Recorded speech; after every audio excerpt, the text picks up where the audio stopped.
जैन मित्रांनो, मी विवेकानंद कडलासकर, सोलापूर ग्रामीण पोलीस तुमचं स्वागत करतो माझ्या यूट्यूब चॅनलवरती। तर आजचा हा व्हिडिओ ज्यांनी पुणे सिटी येथे अर्ज भरलेला आहे त्यांच्यासाठी बनवलेला आहे की तिथलं 1600 मीटर हे नक्की रोडवरती होणार आहे की ट्रॅकवरती होणार आहे, तसंच 100 मीटरला स्पाइक अलाउड आहे की नाही, 100 मीटरला चिप आहे की स्टॉपवॉच आहे, तसंच तिथले गोळ्याचे ग्राउंड हे नक्की कसे होणार आहेत, तसंच जे मागच्या वर्षीचे पोलीस भरतीचा तिथला पेपरचा पॅटर्न होता, तसंच यावर्षी नक्की कोणत्या विषयावरती जास्त फोकस करायला पाहिजे याबद्दल आजच्या व्हिडिओमध्ये बोलणार आहे। त्यामुळे तुम्ही जर पुणे सिटी येथे अर्ज भरलेला असेल तर आजचा व्हिडिओ शेवटपर्यंत बघा, जेणेकरून तुम्हाला येत्या राहिलेल्या 1 महिन्यामध्ये नक्की प्रॅक्टिस कशा प्रकारे करायची आहे हे समजून जाईल।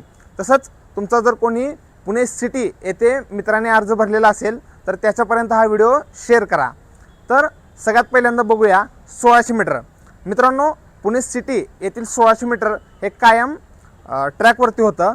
तुम्हाला तर माहीतच आहे, मागच्या वर्षीच्या पोलीस भरतीमध्ये पुणे सिटी येथे कॉन्स्टेबलसाठी एकही जागा नव्हती, तिथे फक्त चालकची ॲड आलेली होती। पण 2023च्या पोलीस भरतीमध्ये नक्की ग्राउंड कशा प्रकारे झालं होतं यावरती आपण बोलणार आहे।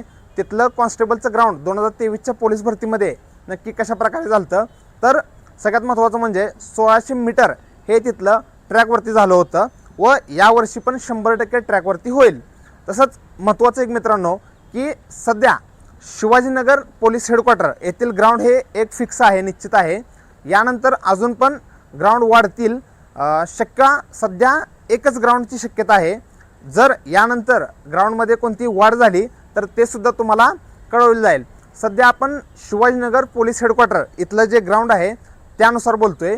1600 मीटरला ट्रॅक आहे व ट्रॅक पण एकदम सुसज्ज पद्धतीचा, ट्रॅकवरती भरपूर अशी माती आहे, दगड वगैरे ट्रॅकवरती अजिबात नाहीत। त्यामुळे तुम्हाला जर 1600 मीटर हे विदाऊट शूजचं मारायचं असेल तरी पण इथं फायद्याचं आहे। तसंच जर शूज घालून मारणार असेल तर अजून पण चांगलंच आहे।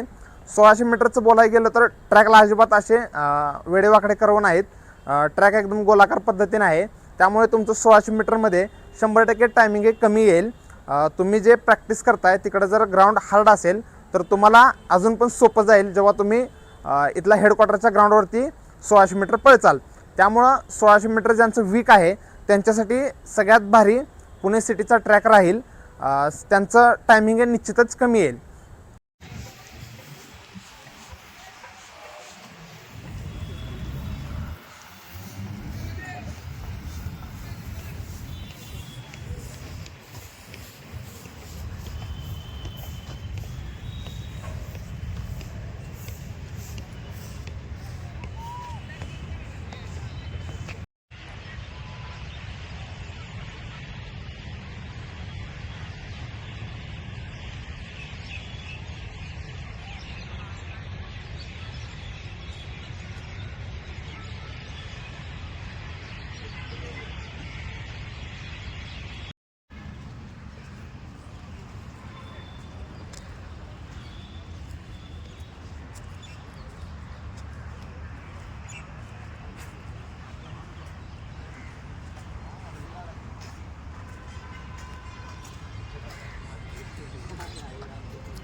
यानंतर आपण बोलूयात 100 मीटरवरती।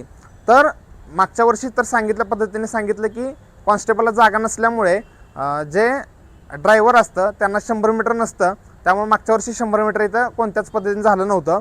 पण 2023ला इथे 100 मीटरला दोन्ही साईडला चिप होती। बऱ्याच ठिकाणी एक साईडला चिप असते, पण पुणे सिटी येथे दोन्ही साईडला चिप होती, तसंच स्पाईकसुद्धा अलाउड होते। त्यामुळं यावर्षी स्पाइक अलाउड राहण्याची शक्यता आहे। तसंच जर त्यांनी असा विचार केला की यावर्षी भरपूर जागा आहेत त्यामुळे भरपूर उमेदवार इथे भरती देण्यासाठी येणार आहेत, त्यामुळं जर स्पाइक वापरल्यामुळे ग्राउंड जर खराब होईल असं जर त्यांना वाटलं तर स्पाइक ते रद्द करू शकतात। पण 99% शक्यता ही आहे की स्पाइक अलाउड राहील। 2023ला पण अलाउड होतं। 100 मीटरला विचार करायला गेलं तर दोन्ही साईडला चिप असल्यामुळे तुम्हाला एक फायदा आहे की जर तुम्ही स्टार्ट हा मागून जे चिप आहे, पहिली चिप आहे त्याच्या मागून 10 मीटरवरून जर घेतला तर तुम्हाला जो पहिला स्टार्टला जो वेळ लागतो तो वेळ तुम्ही तोडलेला असता, तुम्ही एक रिदम धरलेला असतं। त्यामुळे तिथून जेव्हा तुम्ही त्या चिप खालून पास होता त्यानंतर 100 मीटरचं टायमिंग चालू होतं व एंडिंगला सुद्धा चिप असल्यामुळे ज्यावेळेस तुम्ही त्या सेन्सर खालून जाता त्यावेळेस तुमचं टायमिंग बंद होतं. त्यामुळं 100 मीटरला पण मायक्रो 10, 20, 30 सेकंदाचा तुम्हाला फायदा राहील, कारण दोन्ही साईडला चिप आहे. तुम्हाला स्टार्ट भेटून जातो. स्टार्ट भेटल्यानंतर तुमचं टायमिंग चालू होतं. त्यामुळं 100 मीटरला बी इथं भरपूर सारा फायदा राहील.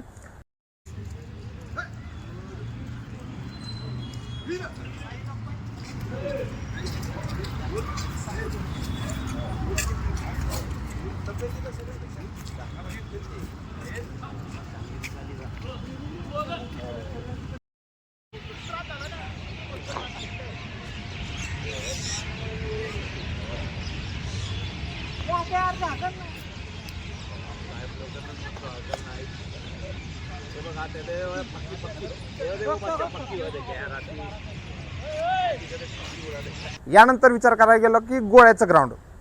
तर मित्रांनो, शिवाजीनगर पुणे हेडक्वार्टर येथे गोळ्याचे ग्राउंड हे सिमेंटचे ग्राउंड आहेत. म्हणजे जो खालचा बेस सरफेस आहे, जे गोल आहे, रिंगण आहे, ते सिमेंटचं आहे. त्यामुळे पण तुम्हाला पायामध्ये जी ग्रिप भेटायला पाहिजे, पायामध्ये स्पीड भेटायला पाहिजे, ते चांगल्या पद्धतीचं भेटून जाईल. त्यामुळे तुमचा गोळा आहे हा जे तुमचे प्रॅक्टिस करतात त्यापेक्षा नक्कीच जास्त जाईल.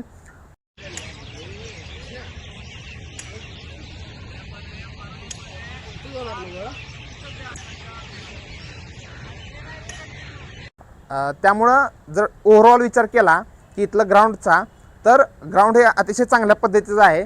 सगळ्यात महत्त्वाचं आपल्याला गरज असते ती म्हणजे 1600 मीटरच्या ट्रॅकची. व सगळ्यात महत्त्वाचं म्हणजे 1600 मीटरचा ट्रॅकच हा इथला एकदम चांगला आहे. माती पण भरपूर आहे. त्यामुळे जे तुम्हाला अनवाणी मारतात, जे विदाऊट शूजचे 1600 मीटर पळतात, त्यांच्यासाठी इथलं 1600 मीटर फायद्याचं राहून जाईल. यानंतर आता आपण बोलूया पेपर पॅटर्नवरती. तर 2024ला इथं पोलीस भरती नसल्यामुळे कॉन्स्टेबलचे एकही जागा नव्हती. त्यामुळे कॉन्स्टेबलचा पेपर इथे निघाला नव्हता.